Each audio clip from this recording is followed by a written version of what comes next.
Baik, Assalamualaikum warahmatullahi wabarakatuh. Dari kelompok 3, di sini saya akan menjelaskan terkait tentang interaksi edukatif. Yang pertama adalah pengertian interaksi edukatif. Menurut Jamarah 2005, interaksi edukatif adalah suatu gambaran hubungan aktif dua arah antara guru dan anak didik yang berlangsung dalam ikatan tujuan pendidikan. Nah, proses interaksi edukatif inilah adalah suatu proses yang mengandung sejumlah norma. Oleh karena itu, interaksi edukatif sebagai jembatan yang menghidupkan antara pengetahuan dan perbuatan yang mengantarkan kepada tingkah laku sesuai dengan pengetahuan yang diterima oleh anak didik. Jadi, perencanaan interaksi edukatif adalah suatu proses hubungan timbal balik antara guru dan murid yang sifatnya komunikatif, saling berkomunikasi antara satu dan yang lain, dilakukan dengan sengaja, direncanakan, serta memiliki tujuan tertentu. Kemudian, ciri-ciri interaksi edukatif. Yang pertama, ada tujuan yang ingin dicapai. Jadi, di setiap interaksi, komunikasi, pasti ada sesuatu yang diawali dengan sebuah tujuan yang akan dicapai. Kemudian yang kedua, adanya bahan atau pesan yang menjadi isi interaksi. Yang ketiga, ada peserta didik yang aktif mengalami interaksi komunikasi.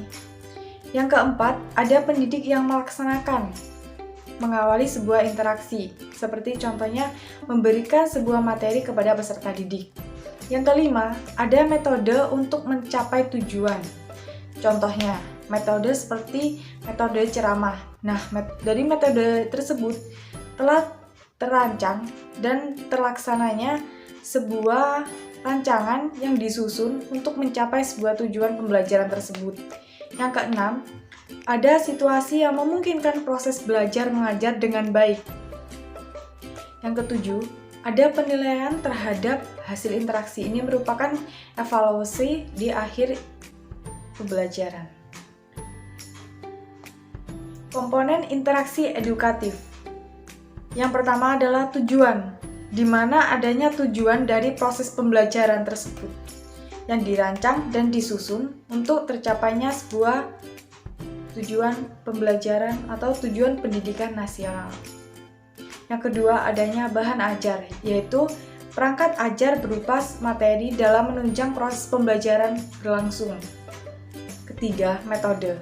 Nah, dalam metode dalam interaksi edukatif ini, kemudian prinsip interaksi edukatif. Yang pertama, adanya prinsip motivasi, di mana yaitu memberikan motivasi kepada peserta didik agar dapat bersemangat dalam menerima pembelajaran.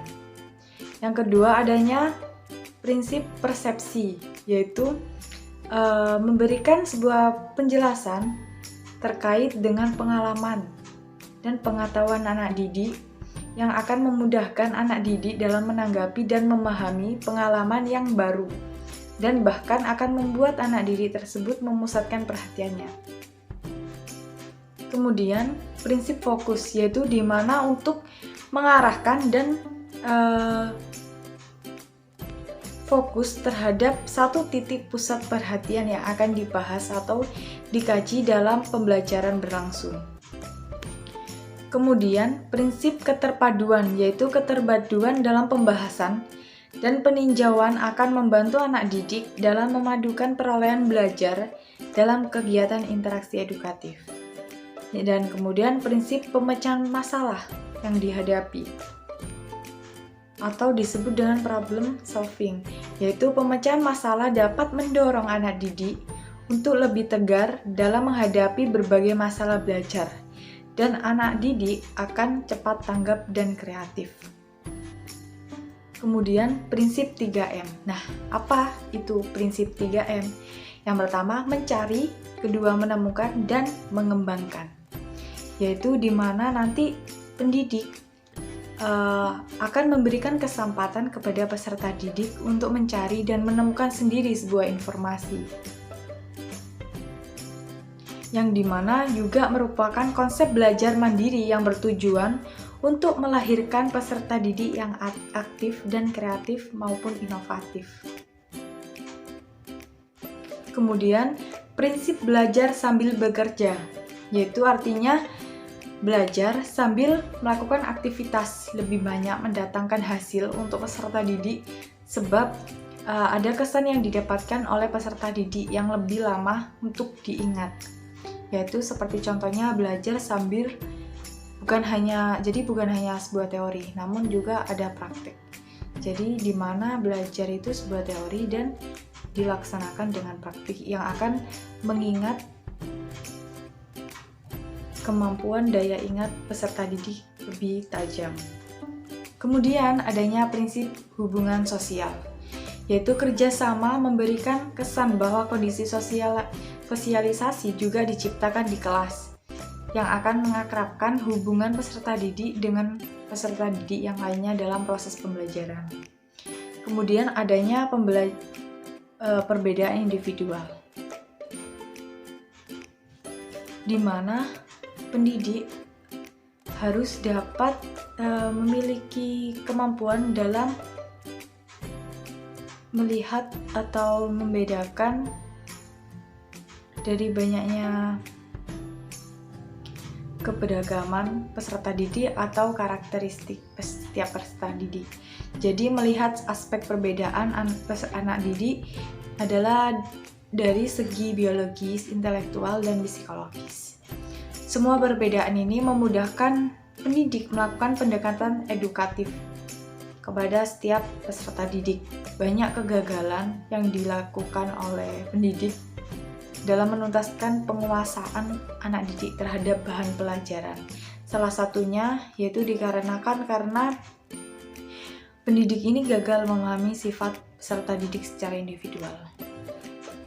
Maka dari itu diperlukannya prinsip perbedaan individual agar tujuan pembelajaran dapat tercapai dan kegiatan proses pembelajaran juga dapat berjalan dengan efektif. Kemudian, tahapan interaksi edukatif ada 3. Yang pertama, sebelum pembelajaran, adanya perumusan tujuan pembelajaran, pemilihan metode, pemilihan pengalaman-pengalaman belajar, pemilihan bahan dan peralatan belajar, mempertimbangkan jumlah dan karakteristik anak didik, mempertimbangkan jumlah jam pelajaran yang tersedia, mempertimbangkan pola pengelompokan, dan mempertimbangkan prinsip-prinsip belajar.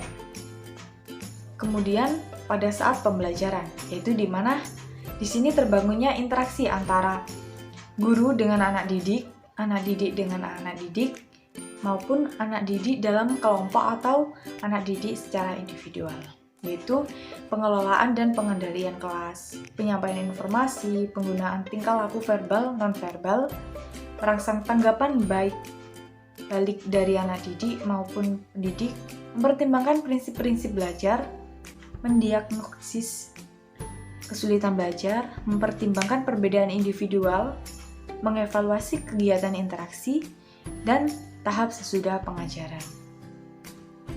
Kemudian adalah sesudah pembelajaran, yaitu ada 3. Yang pertama, menilai pekerjaan anak didik, menilai pengajaran guru, dan membuat perencanaan untuk pertemuan berikutnya. Nah, kemudian pola interaksi edukatif. Nah, pada slide ini terlihat bahwa terdapat sebuah gambar. Untuk yang A, pola guru anak didik, yaitu komunikasinya sebagai aksi atau yang disebut dengan satu arah, di mana guru memberikan sebuah materi kepada peserta didik. Nah, tersebut merupakan suatu komunikasi sebagai aksi. Kemudian yang B, pola guru anak didik dan guru.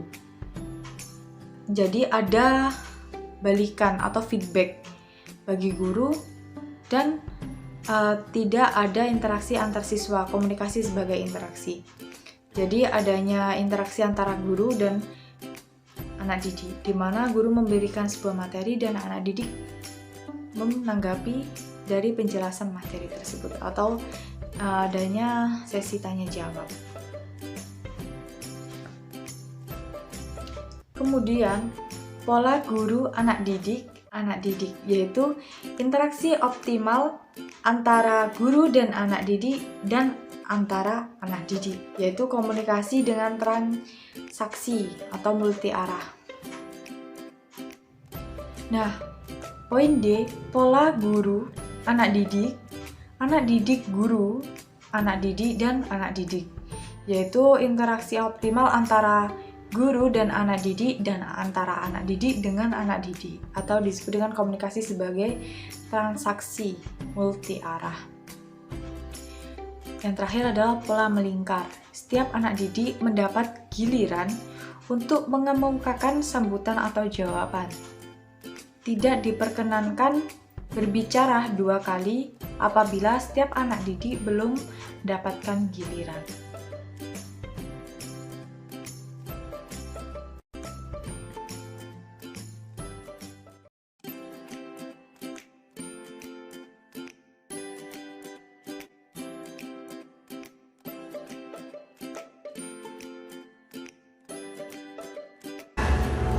Assalamualaikum warahmatullahi wabarakatuh. Waalaikumsalam warahmatullahi wabarakatuh. Selamat siang, gimana nih kabarnya? Alhamdulillah baik. Pasti udah makan semua ya? Belum. Habis ini makan ya? Ya. Iya. Kajian saya di sini ingin mengajak kalian untuk sharing-sharing dan juga diskusi terkait permasalahan yang ada di pemuda, khususnya di daerah Jember. Terus teman-teman ada yang bisa sebutin nggak contoh dari masalah pemuda? Ada yang bisa jawab? Silakan. Saya. Ya baik, Mbak Dia silakan. Menurut saya permasalahan yang sering terjadi di daerah Jember sendiri untuk pemudanya itu stunting, Mbak. Stunting. Iya, karena angkanya cukup tinggi. Baik, stunting ya. Baik, Mbak Dia tadi kan udah bisa nyebutin ya contohnya stunting. Bisa menjelaskan stunting itu apa, terus sebabnya bagaimana, dampaknya untuk generasi muda itu bagaimana? Nah, mungkin dari yang lain bisa ada yang menambahkan juga boleh. Silakan. Jadi silakan Mbak Dia, gimana? Ya baik, di sini saya izin untuk menguatkan pendapatnya dari Mbak Dia Ayu terkait permasalahan kepemudaan dan permasalahan kependudukan di daerah Jember khususnya, yaitu stunting. Memang benar di Jember ini dalam kurun waktu 2 tahun terakhir ini masih menjadi kategori nomor 2 paling tertinggi se-Jawa Timur. Makanya tadi Mbak Dia Ayu menyebutkan permasalahan yang besar di daerah Jember. Lalu untuk terkait pengertiannya dari stunting itu sendiri,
memberikan wawasan terhadap anak, memberikan pendidik pertama kali terhadap anak terkait kesehatan, terkait karakter, dan juga terkait sikap ataupun norma-norma untuk ditanamkan pada si anak tersebut. Jadi mungkin itu nanti bisa kita bagi sasaran untuk pemenuhan solusi.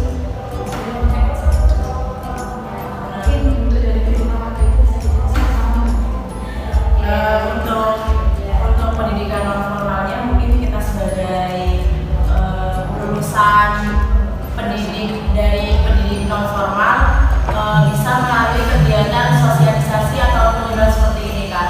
Mungkin para pemuda saat ini mereka itu kurang akan kayak pengetahuan mereka. Jadi kita sebagai pendidik non formal mungkin kita bisa mengadakan suatu literasi di mana literasi tersebut mengangkat tentang bahayanya pernikahan dini yang mengakibatkan stunting ini kan. Dan akibat ini tidak dirasakan oleh individu, maksudnya orang tua yang anak yang nikah muda itu enggak, tapi dampaknya itu ke anaknya gitu. Mungkin dari Babera ada tambahan.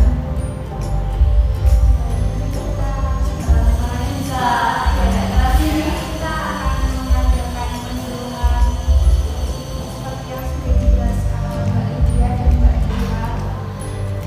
Sasarannya itu orang tua yang mungkin nikah muda seperti itu, agar mereka mendapatkan ilmu untuk kedepannya bagaimana. Karena kan ya banyak yang masih belum tahu, mereka tuh ilmunya cuma mungkin dari orang tua yang sebelumnya, sedangkan orang tua yang sebelumnya kita tahu mereka tuh kebanyakan masih percaya dengan hal-hal ya seperti mitos-mitos seperti itu, jadi ilmunya tuh kurang. Mungkin dengan segi nada ya Kak, dengan adanya penyuluhan ini nantinya juga dapat membantu masyarakat atau para pemuda itu lebih ke literasi Kak, lebih ke program kita bisa disambungkan mengenai program keaksaraan gitu. Mungkin sekarang kan zamannya digitalisasi, tidak ada, mungkin meskipun tidak ada penyuluhan tetapi mereka dengan literasi tersebut dapat membuka internet atau YouTube atau mengenai pengetahuan stunting itu. Ya, bisa lebih mempermudah. Ya, mempermudah mereka. Ya, baik. Terima kasih atas penjelasannya. Diskusi kali ini cukup sekian ya. Nah, tadi kita kan sudah diskusi dan kalian juga sudah memaparkan hasil diskusi kalian. Ternyata kalian itu sudah cukup paham tentang permasalahan yang khususnya di Jember itu yang timbul di pemuda. Nah, dari hasil diskusi kita tadi saya dapat menyimpulkan bahwa salah satu penyakit terbesar yang ada di Jember yaitu stunting. Munculnya stunting ini dikarenakan gizi kronis dan juga kurangnya literasi ibu-ibu atau para orang tua.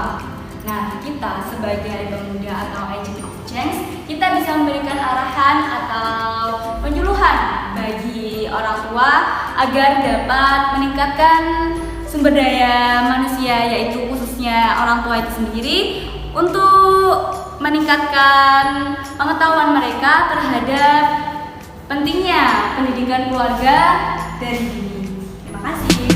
Assalamualaikum warahmatullahi wabarakatuh. Diskusinya saya. Waalaikumsalam.